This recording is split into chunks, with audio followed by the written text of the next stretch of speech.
Finally, Dad's gone. What a relief. He was a stubborn old man with money, but he was nothing but an annoyance. On the day of his father's funeral, Alex spoke these words with a smirk on his face.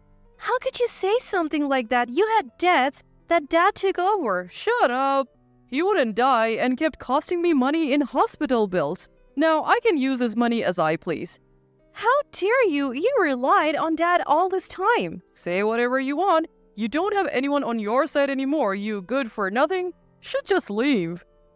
Brother-in-law, how could you? William also scolded Alex, but their sister-in-law present at the scene laughed and commanded us.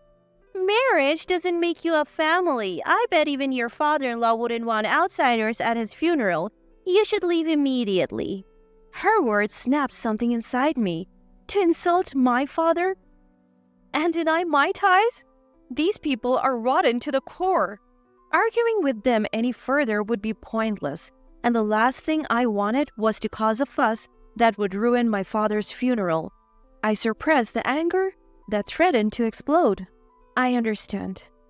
I barely managed to say that much before I decided to give up my final farewell to my father and leave. I vowed never to associate with these people again. My name is Lily. I work as a nurse in a children's hospital. I married William, a radiologic technologist I met at work a few years ago. It's difficult to find time for just the two of us due to on-call schedules, but we cherish the moments we do get.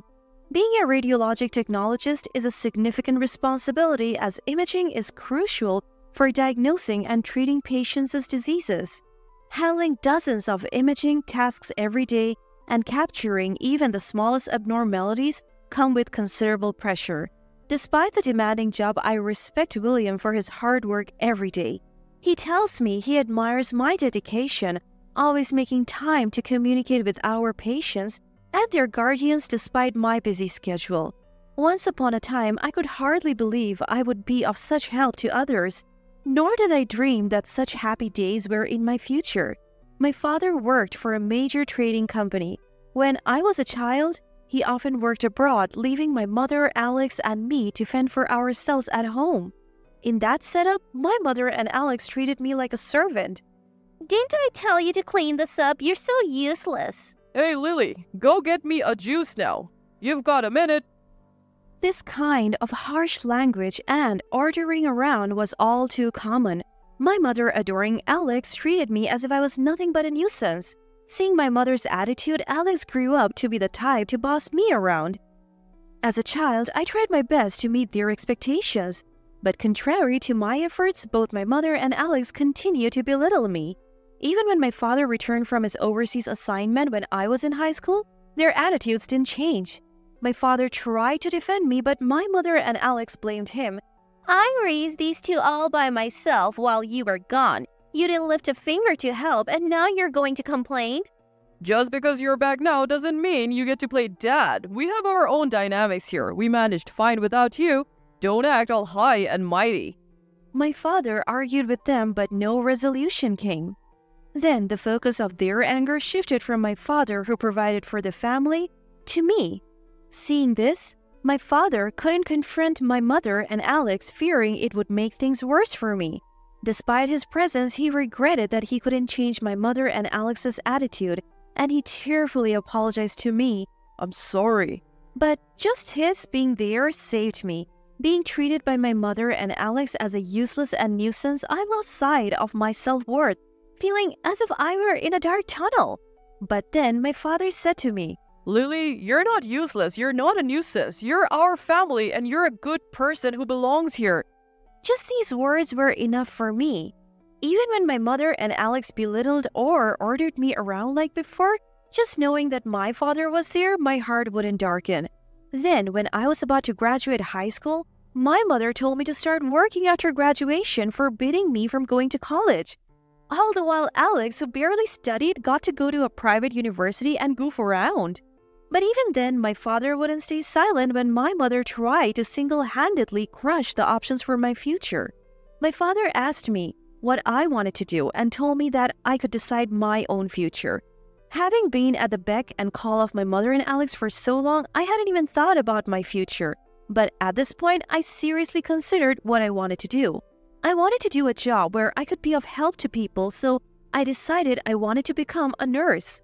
When I voiced my desire, my father secretly arranged for me to go to nursing school, paying the entrance fees and arranging a place for me to stay, all without my mother or Alex noticing. And so I was able to enroll in nursing school without a hitch. Since then, I have only returned home when my mother passed away. But even after I went to nursing school, I kept in touch with my father. When I secured my first job, passed my national exams, started dating William, and even when we decided to get married, my father was over the moon. He was as happy for me as if these were his own achievements. On the other hand, I was worried about him being all alone at home. But he insisted, I'm fine, really. brushing off any concerns I voiced. My father, who never showed any signs of weakness, mentioned one day on the phone that he was experiencing a bit of pain around his midsection. Even though he said it was just a bit painful, I knew he was probably downplaying it. I suggested that he should visit the hospital. Days later, he informed me that his endoscopy showed no issues. I felt relieved at the news, but my husband William was skeptical. He said that there could still be a problem that wasn't detectable with just an endoscopy and suggested a cancer screening as a precaution. I relayed this to my father and urged him to go for it. And then the results came in. My father had pancreatic cancer. While it was a shocking revelation, we were told the cancer was still at a stage where it could be surgically removed. So my father was admitted for surgery. The news had initially plunged me into darkness, but luckily the operation was a success. When William and I visited him in the hospital, although his fatigue was evident, he greeted us with a smile. Just as I started to feel a bit relieved at seeing my father looking better than expected, the door to his room swung open abruptly. There stood Alex and a woman. With a fleeting glance, Alex acknowledged our presence but barged into the room without a care. Get out, he said, tilting his chin towards the door as if we were in his way. The woman next to him was also gesturing for us to leave. I quickly realized that she must be Grace, the woman Alex had married. Having heard about Alex's marriage from my father, I intuitively felt that this must be his wife Grace. Can't you wait a little? We just got here, I protested.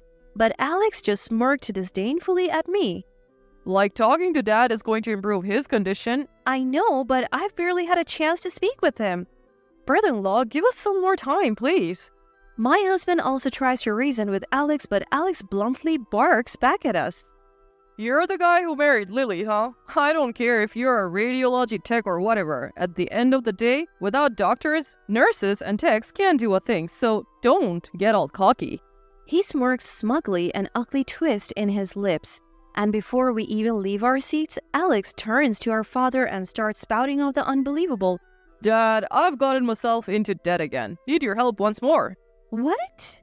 Shocked at Alex's words, I can't help but let out a gasp. No words of concern for our father's condition, Alex starts talking about money out of the blue, and once more implies that he's made our father shoulder his debts before. Alex, you have to deal with the debts you made yourself. Do you even understand what kind of situation Dad is in right now? Shut up, I'm making Dad atone for his past mistakes. Atone? He's making up for neglecting us when we were kids, saying he will forgive us for ignoring our precious childhood because of money. Isn't he kind? What? I never imagined Alex could be such a despicable person. His words leave me flabbergasted, and I can't find my words. I have to do something. I'm the only one who can stop Alex here. I think this and start to find words to retort, but my sister-in-law standing next to Alex looks at me with a puzzled face. Don't get all high and mighty just because you're married. You're in the way, so go home. I snap at my sister-in-law's words, and I don't have the luxury to stay calm. That's enough. Forgetting that I'm in a hospital room, I can't help but raise my voice. Lily, stop. William quickly stops me, and I'm taken aback. It was then. Lily, you should go home for today. Our father quietly said so and gave us a listless smile. Thank you for today. You can come again some other day. Hearing our father's words, Alex and his wife looked triumphant.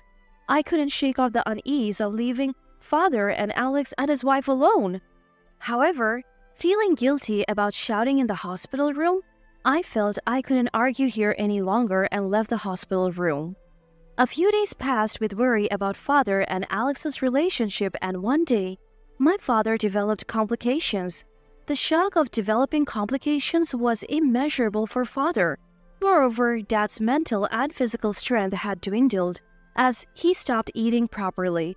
As a result, despite the efforts of the attending physician, father passed away a few weeks later. A grief I had never felt in my life attacked me, but I didn't have time to indulge in my grief. Despite the fact that father had died, Alex and his wife did nothing.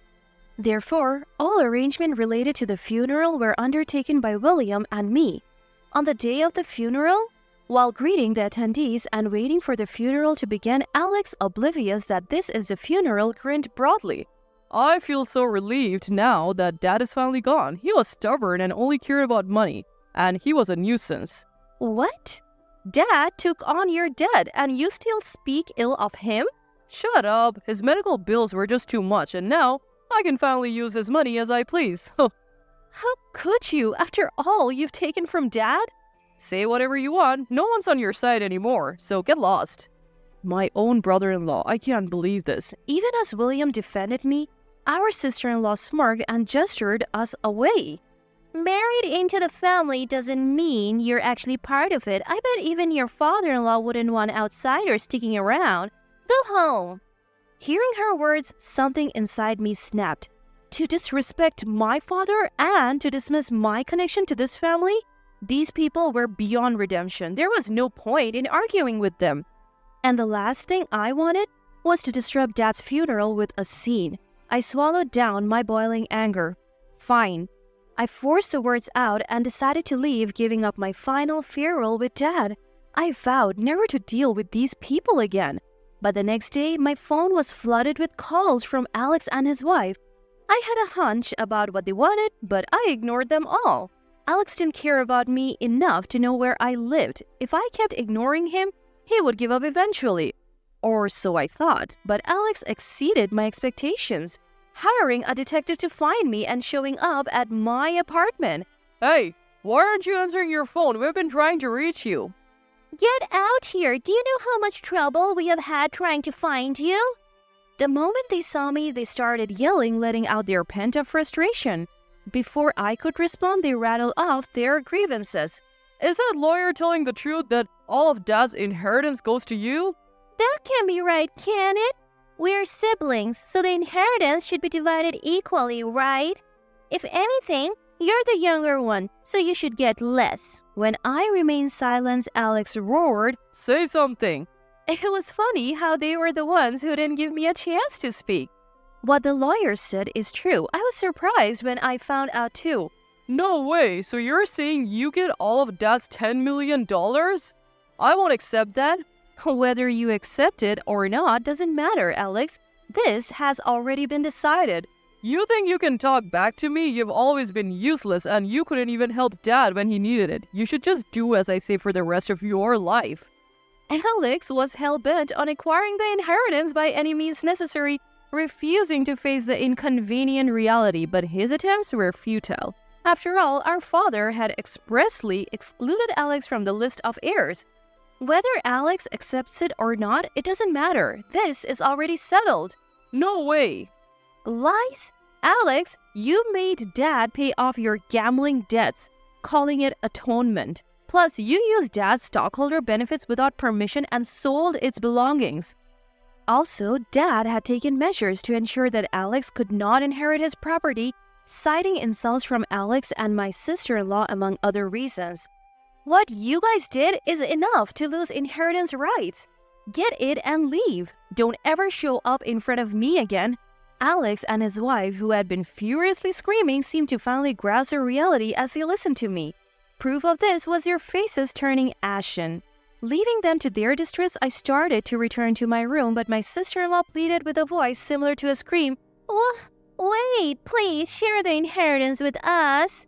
Even now, my sister-in-law begged for the inheritance. When I shot her a cold look, she started babbling even without being asked. We thought we would get Dad's inheritance, so we bought a condominium in the Highlands.